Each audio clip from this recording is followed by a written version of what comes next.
नमस्कार, अटल मत न्यूज मध्ये आपले सहर्ष स्वागत आहे। शिंदे ॲक्युपंक्चर थेरपी सेंटरमध्ये विविध आजारांवर प्रभावी उपचार सुविधा। शहरातील नागरिकांसाठी शिंदे ॲक्युपंक्चर थेरपी सेंटर येथे ॲक्युपंक्चरद्वारे विविध आजारांवर उपचाराची सुविधा उपलब्ध करण्यात आली आहे। केंद्रामध्ये मान, पाठ व कंबरदुखी, गुडघेदुखी, सांधेदुखी, सायटिका, हातापायांना मुंग्या येणे, अर्धांगवायू, ॲडव्हान्स पॅरालिसिस तसेच इतर वेदनांसंबंधित आणि मज्जासंस्थेच्या विकारांवर उपचार केले जात असल्याची माहिती केंद्राच्या वतीने देण्यात आली। या उपचार केंद्राचे संचालन डॉक्टर रामेश्वर शिंदे आणि डॉक्टर रोहिणी शिंदे सोनवणे यांच्या मार्गदर्शनाखाली होत असून अनुभवी उपचार पद्धतीमुळे अनेक रुग्णांना लाभ मिळत असल्याचा दावा केंद्राच्या वतीने करण्यात आलाय। उपचारासाठी इच्छुकांनी सकाळी 10 ते सायंकाळी 6 या वेळेत केंद्राला भेट द्यावी किंवा अधिक माहितीसाठी 95 45 14 82 00 या क्रमांकावर संपर्क साधावा असे आवाहन करण्यात आले आहे। जुन्या काळातली उपचार पद्धती आहे। पहिले सांगायचं झालं म्हणजे पहिले जुने जे लोक राहतात, डोकं दुखायचं तर त्यावेळेस काय करायचे, डोकं दाबून घ्यायचे, उतरून घ्यायचे, किंवा आपण आताही अंग शेपून घेतो मुलांकडून देतो, ही एक ॲक्युप्रेशरचंच भाग आहे।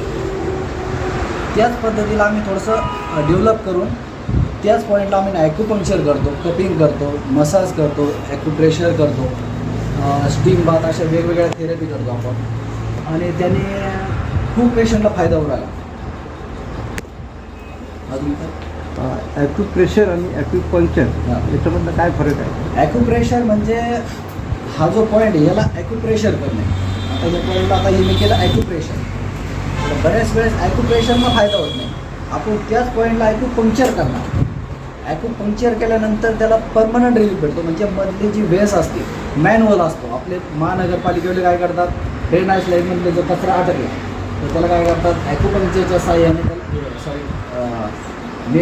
साहाय्याने त्याला कचरा हटवून देतात। कसं आहे, या पूर्ण वेन्स असतात, या वेन्सला आपण ॲक्युपंक्चर करून त्याच्यामध्ये तिथे जे ऑब्स्ट्रक्शन राहतं, ज्या ठिकाणी ब्लड सप्लाय होत नाही त्या ठिकाणी आपण ॲक्युपंक्चरच्या साहाय्याने तिथं ब्लड सप्लाय प्रॉपर करण्याचं काम करत असतो।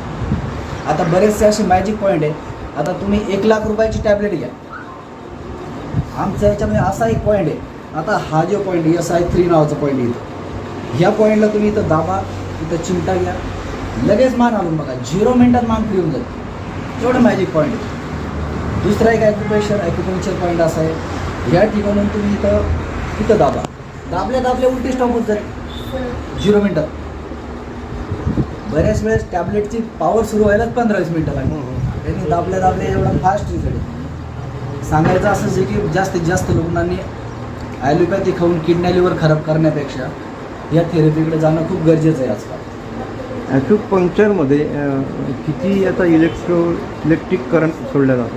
त्याच्यामध्ये DC असतं, याच्यामध्ये सेल असतो छोटासा, त्याच्यावर आपण काही पॉईंट असतात ज्या ठिकाणी मसल बंद पडली असती, वर्क करत नाही, काम करत नाही, आपण तिला थोडंसं शॉक देऊन तिला आपण जनावराला पुराण मारल्यासारखं जसं ॲक्टिव्ह करून ती लगेच पुन्हा काम करायला सुरुवात करते। एवढं आपण ॲक्युपंक्चरनं करू शकतो। एक्सरेची त्याची गरज पडत नाही, पण आमच्याकडे पूर्ण पेशंट एक्सरे करूनच आलेले असतात, 2-2, 3-3 एक्सरे करतो। आणि बऱ्याच वेळेस आमच्याकडे आलेला पेशंट आहे, आम्ही काय करतो, एक्सरे वगैरे MRI वगैरे बाजूला ठेवतो, आम्ही त्यांचा आमचे ठरवलेले पॉईंट आहे।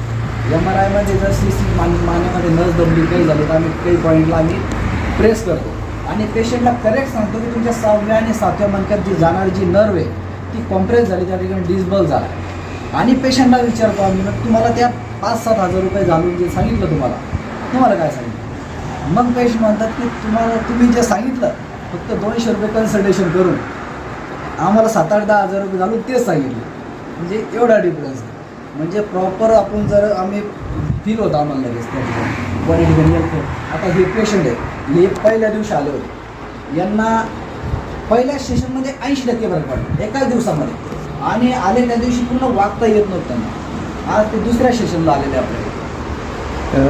लंबार, व्हरेसिक आणि सर्वायकल असे स्पॉन्डिलायसिसचे प्रकार आहेत। हो, हे सगळे प्रकार आपण क्युअर करतो। आपण मान, पाठ, कंबर, गुडघे कुठलाही बॉडीचा पेन असलं कमी करू शकतो आपण। आणि हिप जॉईंट, नी जॉईंट आहे, अँकल जॉईंट आहे, किंवा हो ते पण कमी करू शकतो। जे पॅरालिसिस म्हणजे या पेशंटचं बोलणं जातं आपण त्याला टंग ॲक्युपंक्चर करतो, म्हणजे जीभ बाहेर पकडून थोडीशी त्या ठिकाणी ॲक्युपंक्चर करतो. हे जे ॲक्युपंक्चर हे जे एक्सपर्ट डॉक्टर्स करतात. आता याच्यामध्ये आपण मोटर एरियाला स्टिम्युलेशन दिलं. बऱ्याच वेळेस ह्या ठिकाणी जे ॲम्ब्युलेशन जर क्लॉट जर आला डोक्यामध्ये तर ह्या साईडला पॅरालिसिस होतो, किंवा ह्या साईडला क्लॉट जर अटकला तर ह्या साईडला पॅरालिसिस होतो. आणि काही ह्या साईडला पॅरालिसिस झाला तर आम्ही ह्या ठिकाणी ॲक्युपंक्चर पॉईंट लावून त्या ठिकाणी त्या ऑब्स्ट्रक्शनला आम्ही कमी करण्याचं काम करतो ॲक्युपंक्चरद्वारे. तर आज घडीला जे लोकांमध्ये पाहिलं जातं की जसं मणक्याचे आजार आहेत, पाठीचे आजार आहेत, हो. त्याचप्रमाणे जे हवा मारण्याचं जे आहे हो, हो. Paralysis, Paralysis. तर हे आजार फार वाढत आहेत. हो, खूप तर वाढत. यावर लोकांनी काय उपाययोजना केल्या पाहिजेत, काय आज पथ्य पाळायला पाहिजे? असं आहे, पहिली गोष्ट योगा हे करणं गरजेचंच आहे त्याच्यासाठी. आणि ह्या गोष्टी BP वाढल्यामुळं, BP कशामुळे वाढते? स्ट्रेसमुळं. स्ट्रेस जास्त वाढलं की आता समजा आपली ही पाईपलाईन आहे, रक्तवाहिनी ही पाईपलाईन आहे, आपण तिच्यामध्ये जर कधी 3ची पाईपलाईन आहे तिच्या 5ची पाईपलाईन जोडली तर कुठंतरी ती फुटणार. मग ती ह्या ठिकाणी फुटती, या ठिकाणी फुटती, किंवा हार्ट अटॅक समजा अशा बऱ्याचशा गोष्टी होतात. शहरामध्ये खूप म्हणजे हॉस्पिटल्स आहेत हो. आणि काही ट्रीटमेंटचे आपल्यासारखे ट्रीटमेंटची हो. केंद्र आहेत, तर ही रुग्णांचा ओढा आपल्याकडे जास्त आहे. आता कसं आहे, प्रत्येक पॅथी आपण कोणत्याच पॅथीला नाव ठेवू शकत नाही, कारण की ॲलोपॅथी जी जरी म्हटलं ती त्यांच्या जागेवर सेफ आहे. कारण की ॲक्सिडेंट काही झाला, समजा फ्रॅक्चर झालं, काही झालं, तर आम्ही त्या ठिकाणी काही करू शकत नाही. आम्ही जे करतो हे क्रॉनिक आजार, जे जुनाट आजार असतात त्यांच्यावर आम्ही करतो. आणि आम्ही हे नॅचरल पद्धतीने उपचार करतो, कुठलीही मेडिसिन न देता. आणि आता कसं लोकांना कसं जागरूक भरपूर झालेले लोक आजकाल. कसं बरेचसे त्यांची मुलं डॉक्टर असूनही ते आमच्याकडे ट्रीटमेंट घेतात, कारण की त्यांना माहिती आहे. आता काल एक कोर्टाचे जज साहेब ट्रीटमेंट करून गेले आपल्याकडे. आता 3 विस्तार अधिकारीची ट्रीटमेंट चालू आहे. आता घाटीचे डॉक्टर डीन आहे, त्यांनी पाठीमागं त्यांचे मावस भावाला पाठवलं होतं, पहिले याच्या आधीचे होते. म्हणजे ही सेफ ट्रीटमेंट आहे, कारण की सगळे आतापर्यंत, कारण की सर्वांना माहिती आहे आई वडील थोडेसे आतापर्यंत शिकलेले थोडे होते. आता मुलं जरी डॉक्टर झाले पण आई वडिलाला माहीतच आहे की आपल्याला हातपाय दाबूनच बरं वाटायचं पहिले. ही ॲक्युप्रेशरच आहे. ॲक्युप्रेशरला आपण ऐकू. आता पहिले लोक डोकं उतरायचे, आता हे बघा असं दाबायचे, हे करायचे, हे करायचे. हां, आणि ते लोक काय करायचे, काहीतरी बोलायचे, म्हणजे ती कॉपी करू नये म्हणून जुने लोक असं करायचे म्हणून. म्हणजे त्याच्याकडेच तो डोकं उतरायला गेला पाहिजे आणि सकाळीच बोलायचे ते. सर, कोणताही आजार जे येतो, आजार होण्या अगोदर आपलं शरीर जे ते सूचना देत असतं. तर लोकांनी जसं जर आता पुढं आजारापासून वाचण्यासाठी आता काय काय करायला पाहिजे, जसं काय चेकअप करायला पाहिजे, काय करायला पाहिजे? आता बाकी 6 महिन्याला तरी चेक करत नाही, ब्लड टेस्ट वगैरे. बाकी समजा कोलेस्ट्रॉल, BP, शुगर या गोष्टीचे वारंवार चेक करणं गरजेचं आहे.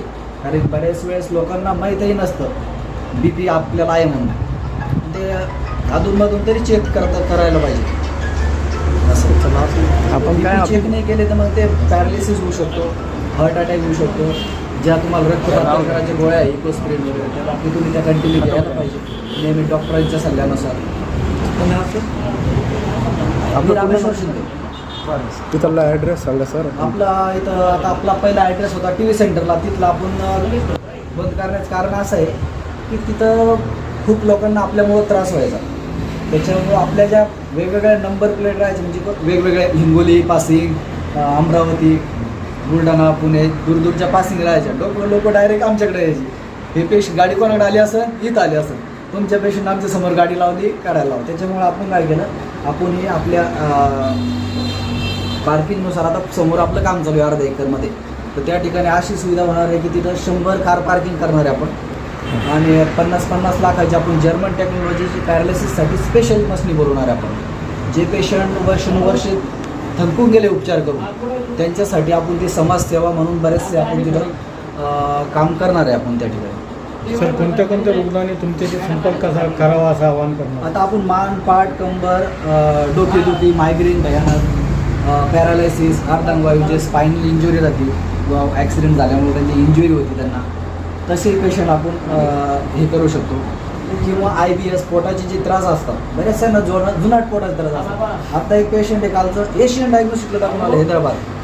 त्याला मी 10 दिवसात पूर्ण टोके करून टाकलं. म्हणजे त्याला जेवण केलं, टॉयलेट जावं लागतं 10-5 मिनिटात. त्याला मी म्हणलं त्याचं नाडी हे परीक्षण केलं. आता हे जे आता आपण ही जी रेष आहे नवीन ॲड्रेस असा आहे सारोळा पाटा जळगाव रोड छत्रपती संभाजीनगर चौका म्हणून गाव आहे इथं. हरसूळ टी पॉईंटपासून हल्ली 7 ते 8 किलोमीटर अंतरावर आहे. आणि आपला मोबाईल नंबर आहे 9545 148200. या नंबरला तुम्हाला जर अधिक माहिती लागत असेल तर या नंबरला तुम्ही आता सगळ्यांचं रिप्लाय देऊ शकत नाही. हजारो कॉल येतात रोजचे. आता आम्ही त्याच्यावर ऑप्शन आज ठेवले, प्रत्येकाने व्हॉट्सअपला हाय जरी पाठवलं त्यांना ते पूर्ण ॲड्रेस वगैरे पाठवतो. त्याच्यामुळे सर्वांनी या नंबर सांगितला, या नंबरला व्हॉट्सअपला हाय असा मेसेज केला की तुम्हाला कसं यायचं काय येतं. बरेचसे ॲटोवाले त्याच्यावर परवा दिवशी त्यांनाही आपण माहिती देत असतो. परवा एका ॲटोवाल्याने टी पॉईंटपासून इथं सोडायचे 1000 रुपये घेतले. तसंही आपण आपला व्हिडिओमध्ये सांगितलं लोकांना की हरसूळ टी पॉईंटपासून 30-40 रुपये देऊन सिटी बसनं येऊ शकता, कारण की लोकांनाही खर्चात गेले नाही पाहिजे. कारण की बरेचसे दूरदूरचे लोक राहतात, त्यांच्यासाठी सोयीस्कर झालं पाहिजे. रेल्वे स्टेशनपासून 40-50 रुपये लागतात सिटी बसनं.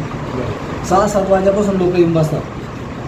आपलं टायमिंग किती ते किती? सकाळी 10 ते या ठिकाणी आपण 5 पर्यंत सुरू केलं. पहिले 10 ते 2च होतं, पण पेशंटचा फ्लो एवढा वाढला की पेशंट करायलाच वेळच पुरत नाही.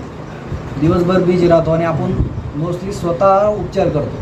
पेशंट कमी झाले तरी चालतात, त्याच्यामुळे रिझल्ट खूप ठिकाणी खूप जास्त येतात आपल्याला. पेशंटला इथे येण्यापूर्वी काही नोंदणी वगैरे करू गरज नाही. आपण कसं ऑनलाईन नोंदणी पहिले करायचो, पण आता तुम्ही आले आधी आणि नोंदणी केलेला आला त्याच्यानंतर मग त्यांचे झगडे व्हायचे. मग आम्ही पहिले आलेलो आहे, नोंदणी काही की असे करून टाकतात टाईमपास. त्याच्यामुळे आपण इथं आल्यावरच नंबर लावतो, तुम्ही हजर असल्यावर.